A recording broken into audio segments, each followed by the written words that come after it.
Good morning. I'm Sarah Pearson in the News 2 Alert Center with your morning pulse. The North Platte Public School Board of Education has approved the new superintendent's contract. In a one-year agreement, Dr. Virginia Moon, the contract sets the interim superintendent's salary at $200,000, paid in 12 equal monthly installments. The contract was signed by Dr. Moon on the 31st of March. The board's approval finalizes the terms for the interim leadership at NPPS. Dr. Moon is kind of a unique hire in that she does not need things like health insurance. She's already retired. So there are some cost savings to the district in employing her in this capacity. She will be living during the week, all 5 days here in North Platte, but then her home on most weekends will still be in Omaha. And so recognizing that there might be some situations with bad weather, things like that, there are some days that are built in where she has the ability to work from afar rather than taking a day off and us being without a superintendent. The North Platte Public Schools Foundation has announced its 2026 North Platte High Distinguished Alumni, honoring 3 graduates for leadership and service. They are Reverend Herbert Birch, a 1963 graduate now living in Belize, after a career in the U.S. Army intelligence and ministry work.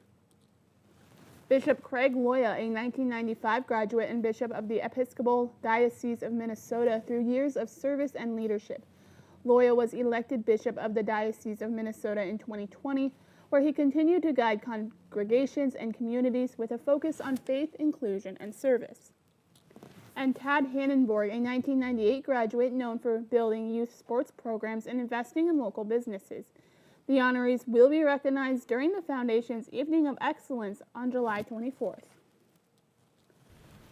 Early voting for primaries on May 12th is underway in Nebraska, and Adams County officials say that people are already showing up at the polls and sharing what you need to know before you vote. Voters who want to do early voting need to fulfill the voter ID requirements. Having a Nebraska state ID, driver's license, or college ID will meet these requirements. Nebraska also has certain parties a voter can register under: Republican, Democrat, Libertarian, and legal marijuana now. You can also be a nonpartisan voter, though you need to know what party or category you are registered under before you vote. The biggest problem we see in primary elections specifically is people not understanding that they need to know what their political party is, because you are voting just within that political party. There's also some confusion on people who are nonpartisan voters, and if you want more information on that, you can call our office. And May 1st is the deadline if you want to vote in person at the county election office. News 2 will be bringing you the North Platte School Board Ward 3 Forum live on our News 2 app this Thursday, April 16th at 5:30 p.m. Hear directly from the candidates on issues impacting North Platte schools, moderated by News 2's Tristan Widener. Download our app on Roku, Amazon Fire, Android TV, or Apple TV. Nebraska's rollout of medical cannabis is moving forward, but there are still gaps in the process. Yesterday, the Medical Cannabis Commission approving emergency regulations and cultivators, but there's still no process for manufacturers. 4 cultivator licenses have been approved, but there's no timeline for when manufacturers will be approved, and no process to start an application. But these moves could all be for nothing if doctors won't recommend medical cannabis, because right now there is no guaranteed protections in place. No Nebraska physician is able to recommend medical cannabis without fear of losing their license through the Health and Human Services. Cultivators for a period of 60 days from the date. Commissioners say there is no plan to seek a memorandum of understanding to the Attorney General's office. Instead, the commission is planning to move forward with the current process. Their next meeting is May 11th at 1 o'clock. And in sports, the Husker baseball team looks to bounce back against in-state rival Creighton tonight. Nebraska is coming off a series loss at Oregon over the weekend. The Huskers earned the 6-5 win in the first game of the season series. Nebraska and Creighton have met 154 times on the diamond, with the Huskers leading the series with an 88-64-2 record. First pitch is set for 6 p.m. tonight, and the game can be seen on BTN. Well, hi, everybody. Good morning. Meteorologist Travis Klineski here on this Tuesday morning. Hope it's a good start to your day out there. It's a mild morning with 40s and 50s across the area this morning. It's a little warmer in southeast Nebraska. There's a frontal boundary kind of currently stalled out that may even drift back to the north a little bit. And that front, south of that boundary, actually could be an area where there is going to be a higher threat of wildfires today. We're going to be keeping a close eye on that because it's going to be warmer and drier right in here with some breezy conditions. So a red flag warning will be in place from Saline County and Jefferson County westward and southwestward starting at noon today. That will continue until either 9 o'clock, most of these counties till 9 o'clock, but I think 8 o'clock for these counties right here, these Republic County, Cloud County, and down towards Ottawa County, Kansas here. So, but for the majority of our area, it goes till 9 o'clock this evening. Doesn't matter really. It just a kind of reminder though that wildfire threat is up there for today.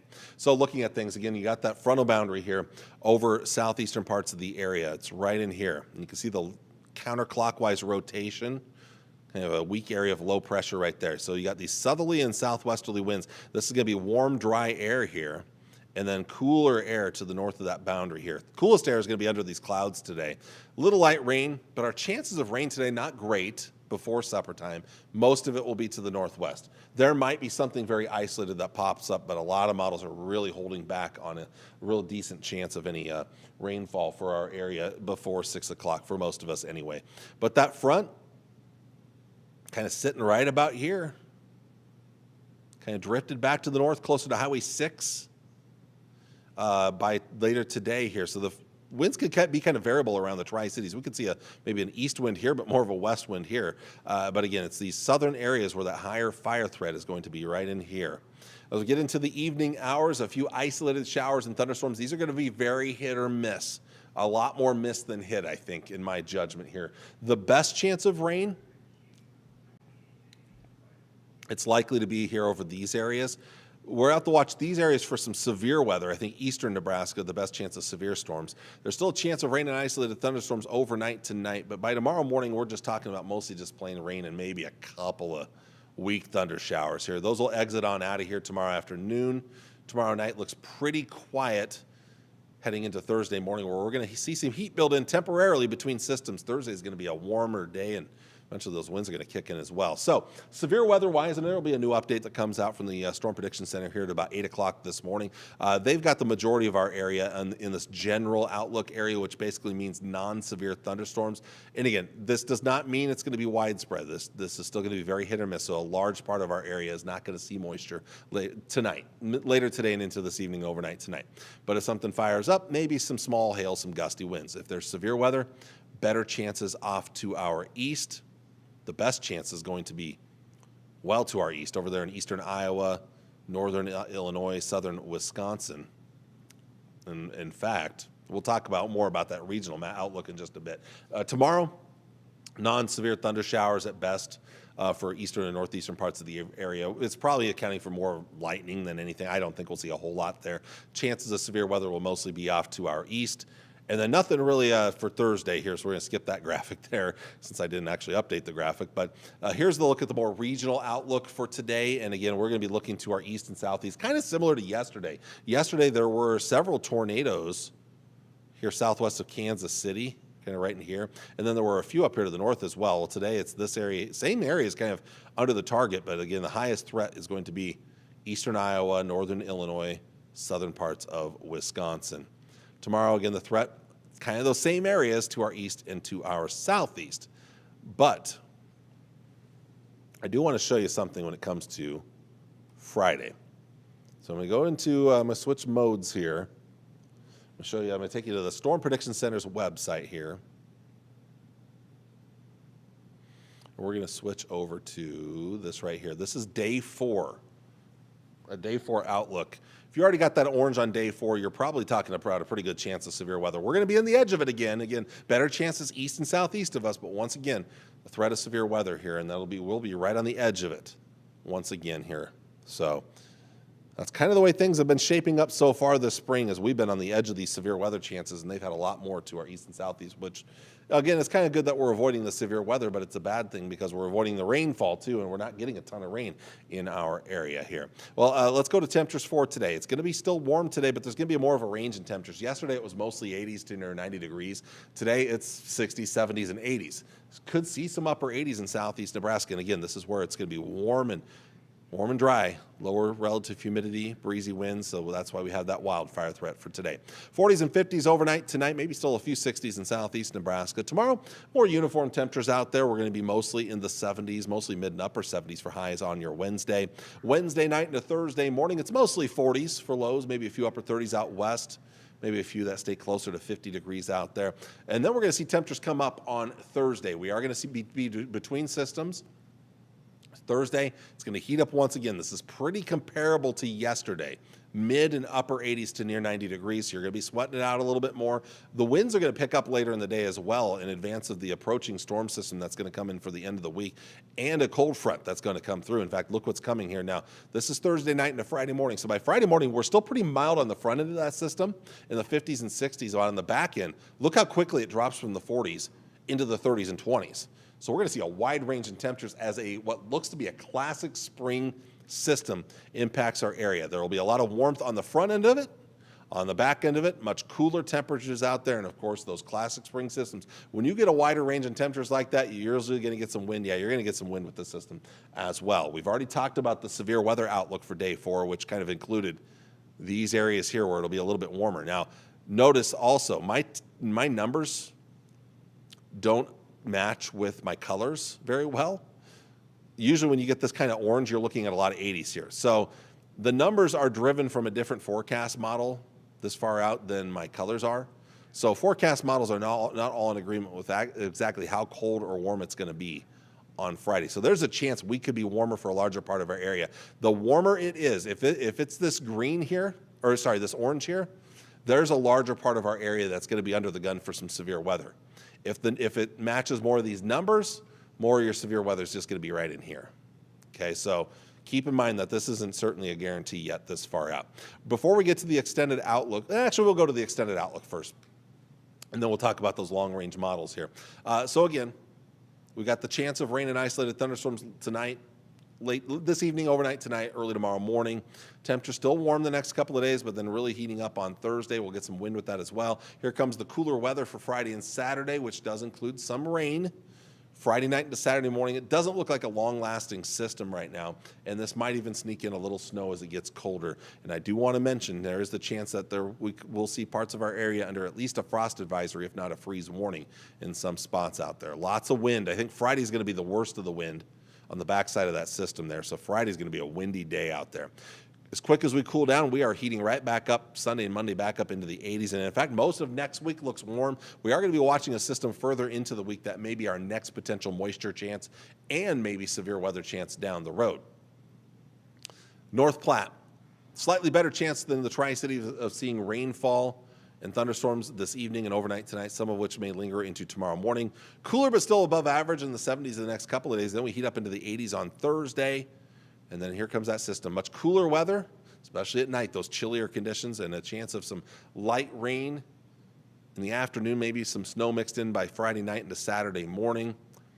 And then once we get rid of that system, we are heating right back up Sunday and Monday and most of next week here. It looks like we'll be back on the warmer side. We'll watch further into next week around that Wednesday to Thursday time frame. That might be our next potential moisture maker. But as of right now, the Climate Prediction Center for next Tuesday all the way through the following Monday, they've kind of come back down a little bit from the well above average temperatures to more of a near to slightly above average kind of a range out there for our area here. But moisture-wise, they do bring more promise for moisture. They have us in the above average category here. In fact, it's kind of that next level above average. The best chances, again, still to our east, unfortunately. But, hey, at least there are chances down the road, and there are chances here. We're going to talk about that in a couple of these long-range models here. So let's start off with the North American model. This is a 3-day model that we have right here. So this will only cover the first system that comes through tonight and tomorrow. And again, it's very hit or miss. Look at all the severe weather, better chances off to our east, right there. That's the severe weather to our east and southeast there. Our area, it's a very hit or miss. It moves out, quiet Wednesday night into Thursday. And then here comes the approach of that next system right as this forecast model ends, right there on Friday morning. That's the cold front that's going to bring the colder air. And where that front lines up will be very critical, because if it's right here, then only far southeast areas are going to have a chance of severe weather. But if it doesn't line up there, and maybe say it's a little farther northwest, there's a larger part of our area that could be included in that threat of severe storms for Friday. Let's look at the European model. Again, very hit or miss stuff overnight tonight, early tomorrow morning. So we're not looking at a lot of heavy rain, unfortunately, for most of our area. And then as we look ahead, the next system approaching late Thursday night into Friday morning. Here's Friday at 7 a.m. Notice the cold front's different here. The European has the cold front in central Nebraska. The NAM had it in far southeast Nebraska. But this does have a chance of rain and snow, but it's not the best chance ever, and really focuses the better severe weather chance to our east and southeast there. Beyond that, then we'll be looking towards the middle part of next week for the next potential moisture maker. There's Wednesday night into Thursday. Something we'll be keeping an eye on down the road as we get to the middle of next week. Long ways out yet. GFS model finally here. Again, hit or miss stuff overnight tonight. Better chances of severe weather off to our east and southeast. Our stuff's very hit or miss. Some of that lingers tomorrow morning, and maybe even in the evening. I'm a little iffy on that, though. Quiet weather then for Thursday. Here comes the Friday system here. The cold front's a little more delayed on this one here, too, compared to the North American model. So, again, we're going to be watching Friday afternoon, southeast Nebraska, maybe even parts of central Nebraska, north central Kansas, possibly, depending on the timing of that front. But, again, there's a severe weather on the front of that system. The back end, you've got snow. Look at the wind behind that front right there. Look at that wind near Hastings wrapping around the low pressure center. It's going to be windy out there Friday afternoon, Friday evening. Then here comes maybe a little snow on the backside of that system. Moves on out Saturday morning, and then after that, we're pretty quiet till the middle of next week. Got that next system around the Wednesday night, Thursday time frame. That one could be interesting as well. It could be another big severe weather deal over maybe our area, but especially to our east once again here, and maybe once again snow. That's another classic spring system. So we've got two classic systems. If you want to count tonight's, three classic systems, although the Friday one and then the one for the middle to end of next week is going to be pretty classic as well. All right, with that, that is all I have for you guys for today. So I want to thank you all for watching on this Tuesday morning. I'll be back with you on Wednesday with all the latest. Take care and God bless. Bye.